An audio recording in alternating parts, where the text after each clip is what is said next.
Bismillahirrahmanirrahim. Assalamualaikum warahmatullahi wabarakatuh. Alhamdulillah rabbil alamin. Wassalatu wassalamu ala asrofil anbiya'i wal mursalin sayyidina Muhammadin wa ala alihi wa ashabihi wa man tabi'ahum bi ihsanin ila yaumil din, amma ba'd. Qala Allah ta'ala fi kitabil karim, a'udzu billahi minasyaitonir rajim. Bismillahirrahmanirrahim. Ya ayyuhalladzina amanu taqullaha haqqa tuqatih wa la tamutunna illa wa antum muslimun. Qala aidan kuntum khayra ummatin ukhrijat lin-nasi ta'muruna bil ma'ruf wa tanhauna 'anil munkar wa tu'minuna billah. Shadaqallahul 'azim wa shadaqa rasulun nabiyil karim. Alhamdulillah, puji dan puja bagi Allah, salawat salam bagi Rasulullah Muhammad sallallahu alaihi wasallam, nabi pemimpin dan teladan kita, dan tak lupa kita sampaikan salam untuk keluarganya, sahabatnya, para tabi'in, para tabi'in dan kaum muslimin seluruhnya, tetap istiqamah hingga hari kiamat nanti, dan mudah-mudahan Allah jadikan kita satu di antaranya. Amin ya Allah. Kita awal dengan basmalah. Bapak Ibu sekalian, Allah, alhamdulillah Allah masih kumpulkan di dalam kehidupan, di dalam kesehatan, di dalam keislaman, di dalam keimanan, di dalam hidayah, dan di dalam taufiknya, dan dikumpulkan jadi dalam majelis yang sama, majelis ilmu, majelis zikir, majelis yang dengan majelis ini maka Allah akan memudahkan untuk kita jalan-jalan kita menuju surganya. Amin. Dan mudah-mudahan sebagaimana Allah mengumpulkan kita di tempat ini, Allah juga akan mengumpulkan kita di akhirat nanti di dalam surganya bersama orang-orang yang kita cintai. Amin ya rabbal alamin. Bapak Ibu sekalian pendengar Allah, tadi sudah menikah Pak ya? Sudah. Yang Mas Atot yang mana? Ini? Insya Allah masih muda ya. Yang paling ganteng dan paling bahagia di hari ini ya. Istrinya berapa? Iya, dengan istri.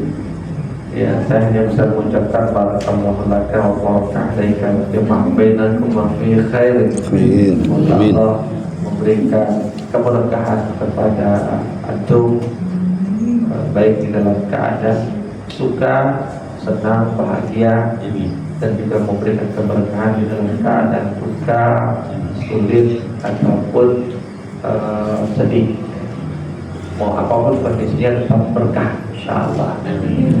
Dan mudah-mudahan Allah menghimpun kalian berdua di dalam kebaikan. Amin. Bapak Ibu sekalian dengan Allah, kita baru membahas poin pertama ya, afsyus salam, sebarkan salam.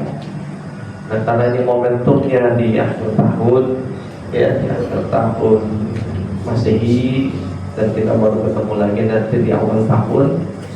Dan tadi pas banget tuh Pak Imamnya membacakan ayat yang ingin saya bahas sebagai pembuka ya, itu surat Al-Imran ayat 190 khususnya. Tadi beliau bacakan 190 di rakaat pertama dan 191 di rakaat yang kedua, di mana Allah berfirman. Jadi kita skip dulu ya pembahasan tentang 4 pesan Rasulullah saat tiba di kota Madinah ya. Ini penting sebagai sebuah proses evaluasi buat kita. Allah mengatakan kepada kita, a'udzubillahi minasyaitonir rajim, inna fi khalqis samawati wal ardi wa ikhtilafil laili wan nahari la ayatin li ulil albab. Allah mengatakan kepada kita, sesungguhnya di dalam penciptaan langit dan bumi dan di dalam silih bergantinya malam dan siang la ayatin li ulil albab, terdapat tanda-tanda. Ayat itu artinya tanda, sesuatu yang bisa kita lihat, sesuatu yang bisa kita perhatikan dan bisa kita saksikan. Bagi orang-orang yang ulil albab, orang-orang yang mau berpikir, orang-orang yang berakal. Nah, Bapak Ibu sekalian dengan Allah menyebutkan penciptaan langit dan bumi dan silih bergantinya malam dan siang.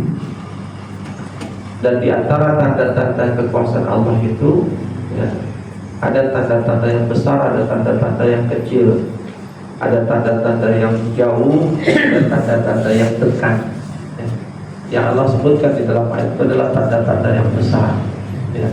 Karena penciptaan langit dan bumi itu adalah penciptaan yang salah satu penciptaan yang besar.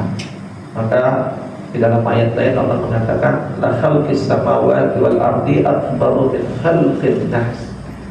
Sungguh penciptaan langit dan bumi itu dan lebih besar daripada penciptaan manusia. Kemudian juga penciptaan langit dan bumi itu sesuatu yang jauh dari kita. Kenapa? Karena langit jauh di atas, kita tidak bisa menyentuhnya. Dan bumi dekat dengan kita, tapi dia bisa dibilang juga jauh dari kita karena dia bukan menjadi bagian dari diri kita. Nah, sementara ada yang dekat dan ada yang kecil lah untuk ukuran dibandingkan penciptaan langit dan bumi tadi, yaitu diri kita sendiri. Jadi kita adalah yang dekat, paling dekat dengan kita, dan diri kita adalah yang paling kecil dibandingkan makhluk Allah yang lainnya, dibandingkan langit dan bumi, sebagaimana ayat tadi la khalqis samawati wal ardi akbaru min khalqin nas. Nah, sekarang kita bahas an-nas, khalqin nas, penciptaan manusia dan diri kita sendiri. Sebagaimana juga Allah sebutkan di dalam surah Az-Zariyat ayat 21. Di dalam surah Az-Zariyat ayat 21 Allah menyatakan wa fi anfusikum afala tubsirun, dan di dalam dirimu itu tidak akan kamu memperhatikannya. Jadi Allah mengingatkan kita bahwa ada tanda di dalam diri kita yang harus kita perhatikan, dan tanda itu adalah tanda kekuasaan Allah. Dan kalau kita memperhatikan tanda kekuasaan Allah, outputnya pasti hanya satu, ujungnya itu pasti satu. Rabbana ma khalaqta hadza batila, bahwa tidak ada yang Allah ciptakan itu yang dia tidak ada manfaatnya, yang tidak berguna itu tidak ada, yang sia-sia itu tidak ada. Semuanya pasti ada manfaatnya. Jika seandainya dianggap manusia tidak ada manfaatnya, sesungguhnya itu bukan tidak ada manfaatnya, tapi itu bagian dari kebodohan manusia sebagai makhluk yang memang ilmunya itu hanya sedikit gitu. Nah, Bapak Ibu sekalian mendengarkan Allah, ketika kita bicara tentang diri kita, kita mengevaluasi diri kita. Ada banyak hal juga yang bisa kita evaluasi. Ada kita yang kecil saja, kalau mau dievaluasi banyak yang bisa kita evaluasi. Tetapi satu di antara yang perlu kita evaluasi adalah salah satu aktivitas yang sering kita lakukan. Yang aktivitas ini akan menentukan semua hal di dalam kehidupan kita. Akan menentukan bagaimana kita dalam urusan kita dengan Allah, akan menentukan bagaimana hal urusan kita dengan makhluk, dengan manusia lainnya, menentukan bagaimana urusan muamalah kita, menentukan bagaimana urusan ibadah kita, dengan urusan yang besar-besar sampai yang kecil-kecil di dalam kehidupan kita. Bagaimana urusan dengan keluarga, dengan suami, dengan istri, dengan anak. Dan hal itu adalah proses belajar kita. Dan kita melakukan proses belajar. Dengan belajar itu maka hasil belajar itu akan menentukan bagaimana kita menjalani kehidupan. Gimana kita ibadahkan itu tergantung belajar kita. Gimana kita muamalah tergantung gimana belajar kita, dan lain sebagainya.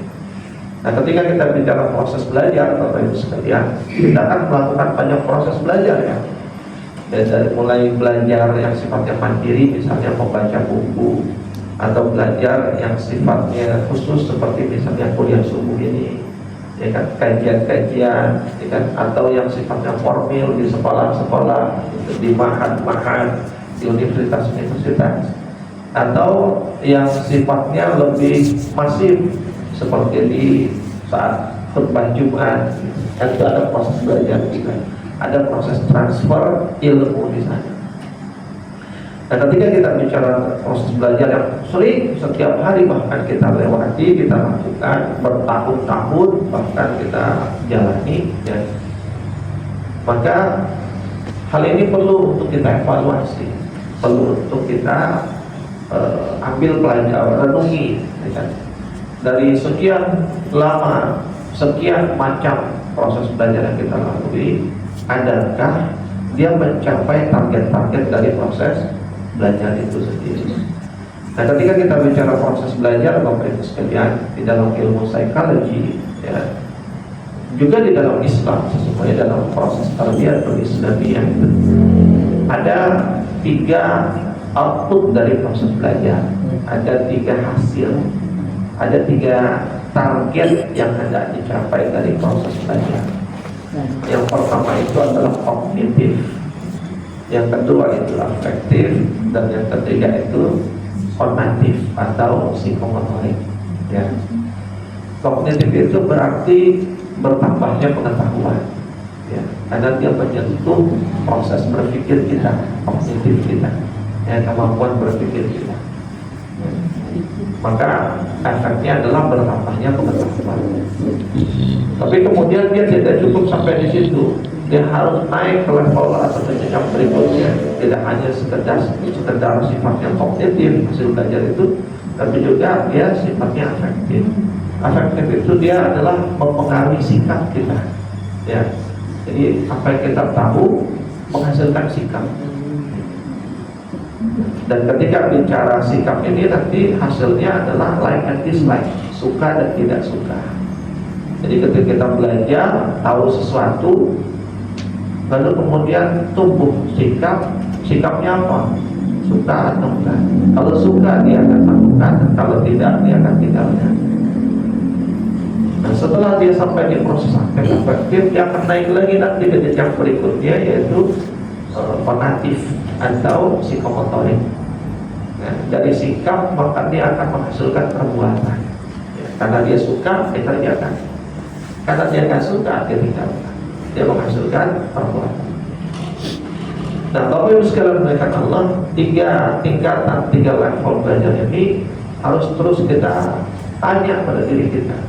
Kita ini selama ini belajar baru sampai pada level kognitif, sekedar nambah pengetahuan, dari tahu jadi nggak tahu, dari nggak tahu jadi tahu.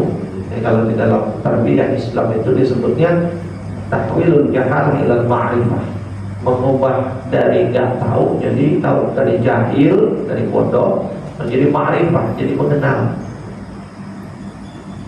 Apakah sebatas itu? Ya. Atau dia lebih tinggi, dia melahirkan sikap, ya. Yang kalau dalam tarbiyah Islam itu disebut wa tahwil ma'rifah ilal fikr, mengubah dari sekedar tahu itu menjadi mindset, ya, jadi pola pikir. Nah, pola pikir itulah yang nanti menentukan bagaimana kita bersikap, ya. Atau bahkan betul-betul kita kerjakan, gitu. Setiap kita tahu sesuatu kita kerjakan, kita tahu sesuatu kita kerjakan. Atau kita tahu sesuatu kita nggak suka, hanya kita nggak kerjain. Atau kita tahu sesuatu kita suka, tapi kita nggak dikerjain juga. Atau bahkan ya sekedar tahu aja, antara suka dan suka dia nggak punya sikap, pokoknya yang penting tahu, gitu. Dia nggak punya sikap, apakah dia suka atau tidak. Nah, ini yang kemudian kalau nggak salah lagi itu saya pernah bahas, ya, di sini tentang rasa malu. Contoh saja. Ketika saya dulu membahas tentang al-haya, ya, rasa malu, ya, di beberapa masjid juga saya bahas tentang itu. Yang kemudian Rasulullah katakan di antara bentuk seseorang itu punya rasa malu dengan sebenar-benarnya malu adalah yang pertama sekali Rasul sebut adalah faliyahfaz ra'sa wa ma hawa. Hendaklah dia menjaga kepalanya, ra'sa, ya, ra'sa itu kepala, dan apa yang dikandungnya. Yang dikandung itu berarti yang di dalam kepala. Kepala itu fisik, Pak. Di dalam kepala ada juga fisiknya, yaitu otak. Nah, yang dikandung dalam otak itu adalah pikiran, ilmu, ya kan? Yang dari situ manusia disebut berakal, ya. Tapi Rasulullah katakan jaga keduanya, jaga kepalanya dan jaga isinya, ya. Tapi tidak mungkin menjaga isi tanpa menjaga wadahnya, kan? Betul tidak? Ada orang punya pikiran tapi nggak punya kepala, gitu. Nggak ada, gitu. Atau ada orang punya otak tapi kepalanya gitu nggak ada, tengkorak kepalanya ini langsung otak gitu terlihat. Itu cuma ada di film science fiction, ya, seperti E.T. dulu kan, gitu, seperti itu. Tidak ada di dalam kenyataan. Artinya apa? Tidak mungkin kita menjaga isi kecuali juga harus menjaga wadahnya. Dan menjaga wadah salah satunya adalah supaya wadahnya tidak rusak, ya kan? Tidak rusak. Ember isinya air, supaya bisa tampung air, embernya jangan sampai bocor. Penyebab ember bocor apa? Nah, jatuh, kepentok, segala macam. Nah, sama begitu juga. Ya, kepala kita itu wadah. Penyebab dia rusak adalah jatuh, kepentok, kejedot, dan berbagai bahasa lainnya. Ya. Kepentok, ternyata kepentok, kejedot itu beda. Sama kayak mukul, gebuk, nabok, ibong, nah itu beda. Ya, kalau segala pertanyaan apa? Nah, artinya menjaga kepala dari segala hal yang bisa merusaknya. Nah, potensi kepala rusak itu kan kapan saja ada, ya kan? Tapi potensi terbesar kepala bisa rusak itu kapan? Kalau dulu Pak Herman waktu masih aktif bekerja di proyek, ya, makanya di proyek pakai helm. Kalau kita yang nggak di proyek sehari-hari saat berkendara motor, ya kan? Itu kan potensi kepala rusak itu paling besar di sana, gitu. 2 hari yang lalu saya jenguk teman saya dirawat di Hermina, tulang rusuknya patah 2 retak. Gara-gara apa? Kecelakaan motor. Sebelum Bakti Yuda. Ya, jadi kita ada truk mundur keluar dari material gitu, tapi mundur kan. Nah, dia udah kandung lewat, nggak bisa menghindar, akan dia serat gitu kan, ya. Manuver. Nah, ketika dia manuver begini, ya, motor dari jalur berlawanan ada motor yang ngebut kencang. Nah, karena refleks, maka dia menjatuhkan diri supaya tidak tabrakan. Dia menjatuhkan diri, motornya jatuh, terus dia terguling. Dan ketika terguling, mungkin ya, qadarullah, ya kan, tulang rusuk sebelah kanannya terbentur. Nah, terbentur apa nggak tahu, tapi yang jelas dia seperti pingsan. Terbentur, kemudian diangkat sama warga, dipindahin. Nah, ini salah satu juga faktor ilmu juga nih. Ya, orang Indonesia asalnya kecelakaan karena rasa iba dan semangat menolong diangkat. Padahal itu berbahaya. Yang harusnya nggak fatal bisa jadi fatal gara-gara diangkat, dipindahin. Yang harusnya selamat bisa jadi mati gara-gara diangkat justru. Gitu. Ya apalagi udah tulang rusuk patah kan, diangkat maka dia bisa tusuk paru-paru kan, seperti itu. Nah, akhirnya qadarullah luar biasa, dia masih terus sadar, duduk, terus dia berdiri. Ayo Pak, mau dibawa masuk kan? Nggak akan, saya pulang aja kayaknya. Dia pulang, dia angkat motornya, dia motornya, dia balik lagi. Dia balik, tapi sampai di terowongan tuh, di terowongan yang mau ke arah keluar, ke arah pasar lama tuh ya. Dia mulai lemas kan, akhirnya dia putuskan ke rumah sakit Hermina. Tapi luar biasa dengan kondisi itu masih bisa sampai di Hermina. Sampai di Hermina, kemudian masuk IGD, ya sudah, kesimpulannya tulangnya rusuknya patah 4 dan 2 retak dan harus dikasih tindakan segera, harus dioperasi. Tetapi yang subhanallahnya adalah kepalanya nggak apa-apa, padahal kebentur cukup keras. Kenapa? Ya, dia pakai helm dan helmnya tidak lepas. Coba bayangkan kalau helmnya kalau helmnya tidak cetrek gitu, pasti kan lepas. Atau dia tidak pakai helm, ya terus sekali. Orang hidup dengan tulang rusuk patah ada Pak ya? Tapi ada nggak orang hidup dengan kepala pecah? Nggak ada kan? Orang hidup tangannya buntung ada, kakinya buntung ada. Ada orang hidup kepalanya buntung? Kan nggak ada. Nah, artinya penting sekali itu. Tetapi saya perhatikan di banyak tempat yang saya ngisi ya tentang itu, ya termasuk saya juga ngisi di tempat ini. Itu kadang-kadang ya karena banyak juga di masjid-masjid yang dekat yang saya juga berinteraksi dengan orangnya. Setelah saya ngisi pengajian, ya begitu lagi, gitu. Pulang naik motor, besoknya, lusa, dan seterusnya hingga hari ini masih nggak pakai helm, gitu. Alasannya apa? Dekat, gitu, dari rumah. Dan padahal saya cerita di dalam setiap saya ngisi, ada seorang ya dianggap ustadz lah, gitu, teman saya juga. Berapa hari nggak nongol di grup WhatsApp grup, ternyata beberapa hari kemudian diketahui bahwa dia dirawat di rumah sakit. Dirawatnya di rumah sakit PON. Dan kalau dari rumah sakit PON berarti kan kaitannya mau kepala. Isinya kepala. Gitu. Dan ternyata apa? Gara-gara asbabnya.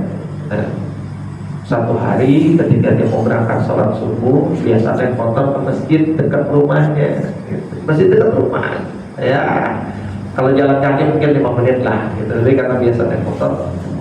Saya nggak tahu 5 menit, 10 menit, pokoknya nggak jauh dari rumah. Bagaimana kita biasa jadi ke minimal dekat, gitu. Lari, ya saya dengan gamisnya, dengan peci hajinya, gitu kan, lari. Baru keluarin. Ya kan, nggak jauh, belum sampai masjid, jalan, entah ada kejadian apa, pokoknya ada motor nyusuk got, dan kepalanya kebentur, nggak ada luka, ya. Tapi mungkin dia nggak sadar atau apa, saya nggak tahu. Tapi intinya kemudian dia dibawa ke rumah sakit. Jadi ternyata terjadi pendarahan di dalam kepala. Ya, ini contoh. Ini babnya lagi mengevaluasi bahwa kadang-kadang kita belajar, kita tahu, tapi kita nggak jalani. Bahkan saya tergesit, saya ingat sekali. Saya tidak bermaksud mengatakan pakai helm itu sunnah. Karena kalau saya bilang pakai helm sunnah, nanti saya dibilang bid'ah. Ya kan? Tapi jika kemudian kita pakai helm dalam rangka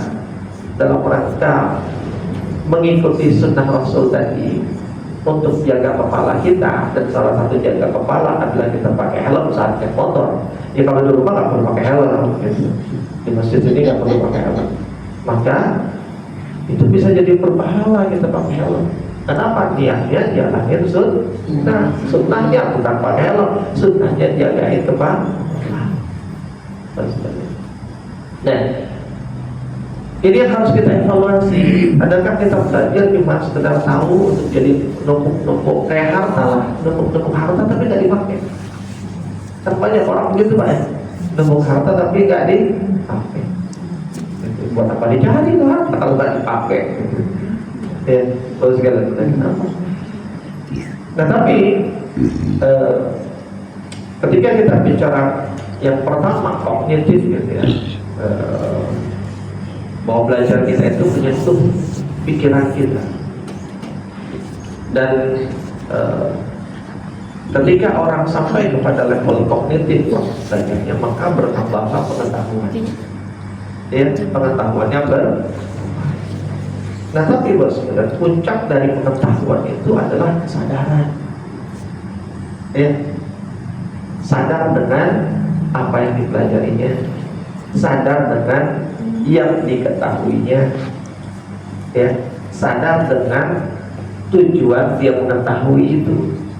Dan tujuan dari ilmu, sadar dengan urgensi ilmu yang dipelajarinya, sadar dengan manfaat dari ilmu tersebut, sadar dengan kedudukan ilmu itu dan orang-orang yang berilmu, termasuk sadar dengan proses yang dia lakukan untuk mendapatkan ilmu. Sadar bahwa untuk mendapatkan ilmu harus berjuang, harus pengorbanan ya Pak ya. Ada pengorbanan. Maka kalau kata Imam Ali, di antara wujud belajar itu adalah berlama-lama. Gitu. Ya, nggak ada belajar yang sebentar. Nah Bapak Ibu sekalian, Ketika hanya sebatas pengetahuan tanpa kesadaran, maka dia tidak akan sampai pada puncak kognitifnya, puncak kemampuan berpikir. Dan kesadaran itulah yang membuat seseorang itu di dalam Islam dikasih beban, ya kan?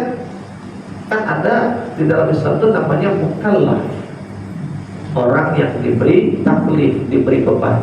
Mukallaf itu siapa? Yang sudah akil balik itu namanya mukallaf. Ini kita ini mukallaf, gitu. Orang yang dikasih beban. Mukallaf orang dikasih taklif. Taklif itu beban. Bebannya apa? Beban syariat. Diperintah sholat, diperintah puasa, harus ini, nggak boleh begini, dan lain sebagainya. Itu namanya. Dan mukallaf itu punya dua ciri, akil dan balik. Balik itu dewasa secara matang, secara biologis, ya. Secara biologisnya dia matang. Akil itu dia matang secara akalnya. Nah, artinya seorang mukallaf itu dia punya syarat yang pertama kali adalah akil dulu, karena akil dulu usia 6 atau 7 tahun. Ya. Tapi dia belum jadi mukallaf yang sempurna, kecuali ketika dia sudah dewasa, nanti sudah balik. Tetapi syarat akil itu ada, termasuk misalnya sholat. Apa syarat sholat? Ya, suci dari yang besar dan kecil, suci dari najis, ya kan? Beragama Islam, termasuk salah satunya adalah berakal. Kalau orang nggak berakal, sholat dia kagak sah, ya kan? Puasa ada banyak syarat saja, salah satunya juga berakal. Bahkan dalam satu riwayat disebutkan pena malaikat itu terangkat, ya, malaikat yang mencatat amal kita itu penanya terangkat, artinya nggak dicatat apa yang kita lakukan dalam beberapa kondisi. Salah satunya adalah ketika akalnya hilang hingga kembali, ya. Kalau akalnya hilang disebabkan tidur, berarti hingga bangun, ya. Kalau akalnya hilang disebabkan lupa ingatan, berarti sampai amnesianya hilang, gitu. Tapi kalau akalnya hilang permanen, gila permanen, ya sudah, nggak akan dicatat sampai dia mati. Yang dicatat sampai sebelum dia gila. Jadi orang gila itu tidak akan dihukumi. Itu salah satu keuntungan orang gila. Ada untungnya juga. Itulah yang disebut dengan alhamdulillah ala kulli halin. Alhamdulillah dengan segala apapun keadaannya harus alhamdulillah. Kalau segala kemuliaan Allah. Termasuk teman saya itu ketika saya jenguk, dia patah tulang rusuk mana Pak? Sebelah kanan Pak Ustaz. Dan 4. Terus saya bilang alhamdulillah. Kaget dia, alhamdulillah. Ya alhamdulillah bukan tulang rusuk kiri, saya bilang. Kenapa? Kalau tulang rusuk kiri yang tertusuk jantung. Ya, betul tidak? Alhamdulillah yang patah tulang rusuk kanan. Sedikit kena paru-parunya sobek sedikit. Tapi kalau tulang rusuk kiri, yang kena yang sobek jantung, ya. Lalu setelah jantung yang pompa, ya. Dan bawa segala belakang Allah. Jadi alhamdulillah, alhamdulillah. Dan bawa segala belakang Allah Subhanahu Wa Taala. Pertanyaannya, sudahkah kita belajar sampai pada tingkat kesadaran? Sadar nih kita dengan apa yang kita pelajari. Bukan cuma tahu, tapi sadar apa konsekuensi setelah tahu. Gitu. Kan konsekuensi setelah tahu ada, gitu. Ya. Ilmu itu punya hak. Setelah dimiliki, maka ilmu itu punya hak atas pemiliknya, atas orang yang memiliki ilmu tersebut. Gitu. Akan diminta pertanggungjawaban setiap ilmu yang kita punya. Makanya Allah sebut lima taqulu ma la taf'alu, kabura maqtan indallahi an taqulu ma la taf'alu. Nah, Bapak sekalian mendengar Allah. Jadi puncak dari pengetahuan itu adalah kesadaran. Itu di fase kognitif. Dengan kesadaran itu, maka kesadaran itu menjadi modal utama dia, modal utama untuk naik ke jenjang berikutnya, yaitu afektif, sikap. Orang itu bersikap karena dia sadar. Nggak ada orang bersikap tanpa kesadaran. Iya. Orang itu bersikap. Sikap itu artinya dia memilih, Pak. Oke ini, oke itu. Sikap itu artinya dia memilih mana. Makanya tadi babnya ada like and dislike. Memilih mana yang dia suka, mana yang dia tidak suka. Tanpa kesadaran orang nggak akan memilih. Berapa banyak orang punya ilmu, tapi dia tidak punya sikap. Nah, Bapak Ibu sekalian dimuliakan Allah. Jadi yang namanya bijaksana di dalam Islam itu, bijaksana itu bukan orang yang ya kan, kalau bijaksana pesannya nggak pro sana, nggak pro sini gitu. Jadi nanti nggak punya sikap dong. Itu orang nggak punya sikap namanya. Bijaksana di dalam Islam itu adalah dia berpihak dengan ilmu. Ya, bukan dengan syahwat, bukan dengan kebodohan, tapi dengan ilmu. Dia punya sikap. Mana yang dia suka, mana yang dia tidak suka. Ya. Dan puncak dari afektif itu, puncak dari sikap kita itu adalah rasa. Kalau dalam bahasa agama itu zauq, ya, zauq, rasa. Orang ketika dia punya sikap, dia like and dislike, dia suka nggak suka, muncul rasa kan.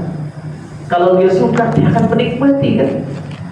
Ya, kita mohon maaf, dikasih hidangan air putih sama apa? SMJ, susu telur malu jahe gitu ya. Mana yang kita suka itu kita nikmati kan. Cara minumnya akan beda juga kan. Kalau air putih sebentar gelap, tapi kalau ini bismillah. Susu jadi Dirasakan gitu. Ada kenikmatannya gitu. ada ahnya. Iya kan? Ada ahnya. Nah, ya. Dan nelernya tuh dilamat. Begitu makan kan, ada yang goreng, ada rendang. Maka dia akan memilih yang dia suka kan. Dan ketika dia makan ayam beda dengan dia makan rendang. Nikmatnya tuh, kenapa? Rasanya di lidahnya tuh berbeda. Sama gitu. Puncak dari sikap kita, maka kita akan menikmati apa yang kita pilih. Kita akan merasakan zauq. Nah, kalau di dalam Islam zauq itu ada dua, Pak. Ada zauq insani, ada zauq rabbani. Rasa kemanusiaan, nilai rasa kemanusiaan dan nilai rasa ketuhanan. Zauq insani inilah yang kemudian menjadi sebab nanti tumbuhnya adab dan akhlak kepada makhluk, kepada manusia. Ketika tumbuh adab dan akhlak kepada manusia dengan zauq insani inilah, maka dia akan menyukai apapun yang mendatangkan kebaikan buat manusia, dan dia akan membenci apapun yang mendatangkan keburukan buat manusia. Sebaliknya dengan zauq rabbani. Zauq rabbani itu rasa, nilai rasa ketuhanan, yang dari situ akan tumbuh adab dan akhlak dia kepada Allah. Maka pada saat itu, maka dia akan menyukai apa yang Allah sukai, dan dia akan membenci apa yang Allah benci. Dia akan menyelaraskan suka dan tidak sukanya kepada Allah. Tidak ada lagi suka dia, yang ada sukanya Allah apa, maka itulah yang saya suka. Walaupun secara insan, secara manusiawi mungkin saya tidak suka, tapi karena Allah suka, maka saya akan suka. Ketika Allah tidak suka, maka dia tidak suka. Maka di dalam Al-Quran Allah sebut, wa asa takrahu syai'an wa huwa khairul lakum, wa asa tuhibbu syai'an wa huwa syarrul lakum, wallahu ya'lamu wa antum la ta'lamun. Boleh jadi sesuatu itu antakrahu, kamu membencinya, ya. Boleh jadi kita membenci sesuatu, wa huwa khairun lakum, tapi justru itu baik menurut Allah untuk kita. Wa asa tuhibbu syai'an, boleh jadi kita benci sesuatu, wa huwa syarrun lakum, tapi justru itu buruk menurut Allah untuk kita. Maka kalau kita suka tapi sebenarnya itu buruk menurut Allah, disinilah nanti diuji apakah dia proses belajarnya sampai kepada zauqnya atau tidak. Kalau dia hanya sebatas ngikutin syahwat, nggak sampai kepada zauq rabbaniyah, maka yang penting gue suka.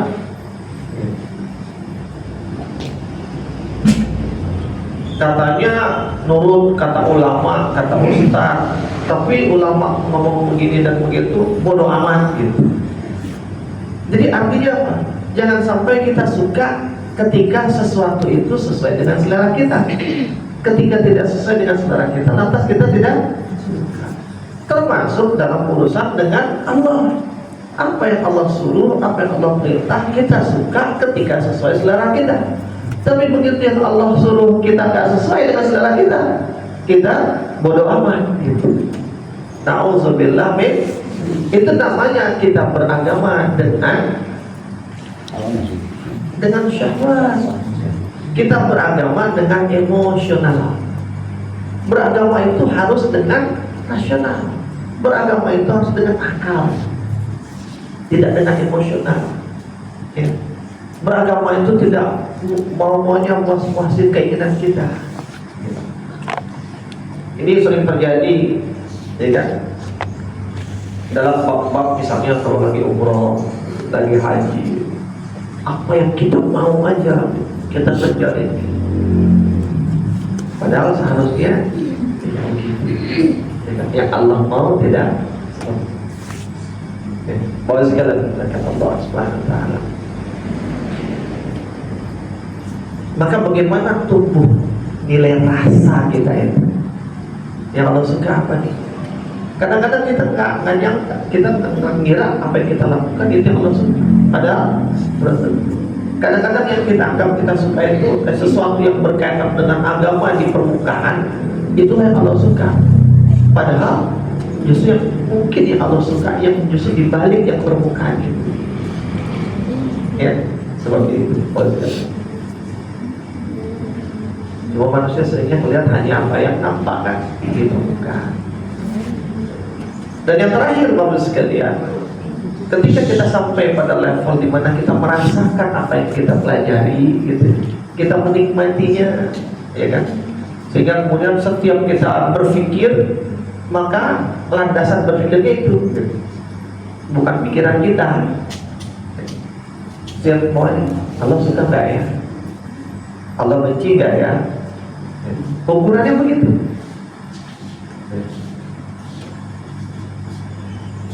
Maka itu menjadi modal utama, menjadi modal dasar untuk naik ke level yang ketiga, yang berikutnya, yaitu psikomotorik tadi nanti amal. Ya, amal yang lahir dengan zauq, baik insani maupun rabbani, maka amal itu akan sampai pada puncak amal. Dan puncak amal itu adalah ihsan. Apa itu ihsan? Di dalam Arba'in Nawawiyah yang kedua atau ketiga, yang kan disebut ketika Rasulullah ditanya oleh malaikat Jibril, akhbarni anil ihsan, beritahukan kepada Muhammad apa itu ihsan. Kata Rasulullah, an ta'budallah ka'annaka tarahu fa in lam takun tarahu fa innahu yaraka. Engkau beribadah kepada Allah seakan-akan melihat Allah, seakan-akan engkau melihat Allah. Seandainya pun engkau tidak melihatnya, maka sesungguhnya dia melihat. Maka kemudian para ulama menyatakan bahwa ihsan itu hanya akan terwujud atau bentuk ihsan itu adalah sikap muraqabatullah, merasa diawasi sama Allah. Muraqabatullah ini bisa dua outputnya Pak. Orang ketika merasa diawasi sama Allah, output pertama dia akan hati-hati ketika beramal. Maka pada saat dia beramal, mau asal-asalan, ikan mau maksiat, Allah melihat loh, Allah perhatiin. Sholat mau buru-buru, Allah kan melihat, mau buru-buru. Jadi memunculkan kehati-hatian, ada wara di sana. Hati-hati akhirnya dalam beramal. Tapi muraqabatullah juga menghasilkan sikap ma'iyatullah, ma'iyah, merasa Allah itu bersama dengan kita. Ketika dia merasa Allah bersama dia, maka dia tidak akan takut dengan apapun dan siapapun. Kenapa? Bagi gua Allah. Allah bersamaku, Allah nemenin gue. Apa yang gue takut? Allah Maha Perkasa, Allah Maha Kuat. Tidak ada yang bisa menyaingi dia, apalagi mengalahkan dia. Terus kenapa gue mesti takut? Jadi orang ketika dia ma'rifah, dia muraqabah kepada Allah, yang pertama dia akan hati-hati di dalam amal pribadinya. Yang kedua, dia akan jadi orang yang berani, tidak punya la khaufun alaihim, tidak ada rasa takut pada dirinya kepada apapun dan siapapun, karena dia merasakan bahwa Allah selalu menyertainya. Nah, Bapak Ibu sekalian yang dimuliakan Allah Subhanahu wa taala. Tapi itu tidak akan terjadi, ihsan itu dalam amal tidak akan terjadi kalau kita tak punya zauq. Gitu. Dalam urusan kita dengan Allah, amal ubudiyah ibadah kita nggak akan sampai pada tahap kita merasa diawasi Allah kalau kita nggak menikmati ibadah itu. Kan bicara zauq, bicara kenikmatan. Ketika kita nggak menikmati salat, kita nggak akan sampai pada ihsan salatnya. Orang nggak menikmati salat, ngasal salatnya. Orang ngasal salat itu dilihat dari mana? Awal sekali dilihat dari wudhunya. Makanya Ibnu Abbas radhiyallahu anhu ketika menafsirkan tentang makna khusyuk, khusyuk itu ada 6 proses, 6 level, 6 tingkatan. Proses awal khusyuk itu, kata Ibnu Abbas, adalah menyempurnakan wudhu. Jadi kekhusyuan itu dimulai dari sempurnanya wudhunya. Kalau wudhunya buru-buru, asal ceplak gitu kan,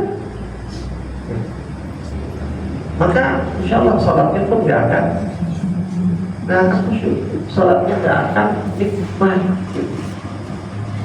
Wudhunya aja ngasal, buru-buru. Jadi tidak akan sampai pada puncak ihsan, puncak amal dia ihsan kalau dia tidak punya modal zauq. Yang dengan zauq itu, dengan rasa itu, dia menikmati amalnya. Tapi seseorang tidak akan sampai pada zauq, puncak dari sikap dia, di mana dia menikmati, tidak punya mencintai yang dipilihnya dan membenci yang tidak dipilihnya, yang tidak disukainya, dan yang dipilih, yang disukainya adalah yang disukai Allah, yang dibencinya adalah yang dibenci Allah. Itu tidak akan sampai pada tingkat itu kalau dia tidak punya modal kesadaran. Gitu. Yang kesadaran itu tumbuh dengan sebab ilmu. Maka apa? Kesadaran tidak akan pernah dia capai kalau dia tidak pernah belajar. Jadi orang yang nggak belajar itu dia nggak punya kesadaran, Pak. Apapun yang dia lakukan tanpa kesadaran. Maka Bapak Ibu sekalian, jika kita tidak memiliki kesadaran, mungkin kita beramal, tapi amalnya tanpa rasa. Ibarat minum ambar, nggak ada rasanya. Mungkin kita akan beribadah, mungkin kita akan melakukan sesuatu, tapi ibarat masakan, nggak pakai garam, nggak pakai bumbu dapur, kayak apa coba rasanya? Makan ikan nggak ada rasanya, sayur nggak ada rasanya, sayur berasa makan kayak makan rumput aja, rumput aja masih ada rasanya kan? Gitu. Makan ikan nggak dibumbuin apa masih ada rasa ikannya. Ini nggak ada rasa sama sekali.